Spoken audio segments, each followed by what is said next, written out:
The risks of war with North Korea in 2018. One of the most serious issues of 2017 has been what to do about North Korea.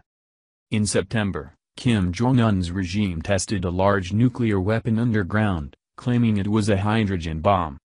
North Korea also demonstrated this year that it has the missile technology to deliver its warheads pretty much anywhere in the world.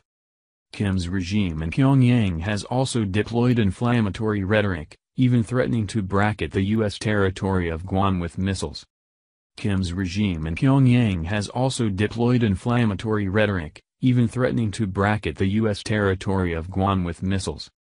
The Trump administration has responded with threats of its own, raising fears of a war in Northeast Asia. Former CIA Director John Brennan has estimated the chance of war at 20 to 25%, while Richard Haass, president of the Council on Foreign Relations, puts the chance at 50 to 50%. Others are more sanguine, noting that the United States and its allies have not mobilized for war, or even begun moving the masses of weapons platforms, ammunition and other supplies that would be needed to prosecute an all-out conflict. Almost everyone agrees a war would be catastrophic, with the potential use of nuclear, chemical and biological weapons that could cause the deaths of millions in North and South Korea, and possibly in China and Japan. The impact on the global economy, and even the climate could be severe.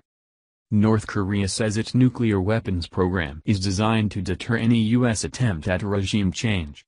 Many analysts agree. Joseph Cirincione of the Plowshares Fund argues the world needs to learn to live with a nuclear-armed North Korea, just as the Western world contained the Soviet Union during the Cold War. There are reports that the Trump administration is considering limited military action. Again, though, those reports could be messaging to convey the appearance of coercive diplomacy to Pyongyang. Pentagon war gamers have repeatedly found that a limited war with North Korea is not a realistic option, while the player representing North Korea consistently chooses to escalate the conflict in such war games.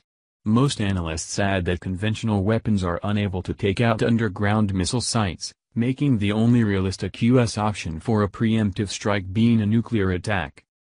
"I'm going to go with no war, in 2018. Predicts Isaac Stonefish, an international affairs analyst for PRI's The World. Stonefish is a senior fellow with the Asia Society, and a former Newsweek correspondent in Beijing. He said his prediction is based in part because I'm optimistic in the holiday season. And in part because all the sides recognize that they have more to lose with a war than without a war. He believes cooler heads will prevail." Stonefish said it also depends on how you define war.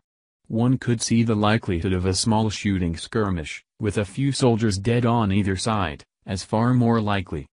He also points out that North Korea has the capacity to simply ignore an attack. One can imagine a scenario where the U.S. has a surgical strike on North Korea. I don't think this is a good idea, but one can imagine them doing so, killing North Korean civilians, killing North Korean soldiers, and Pyongyang decides to just completely cover it up. Stonefish cites as a precedent the exchange of fire between North and South Korea in 2010.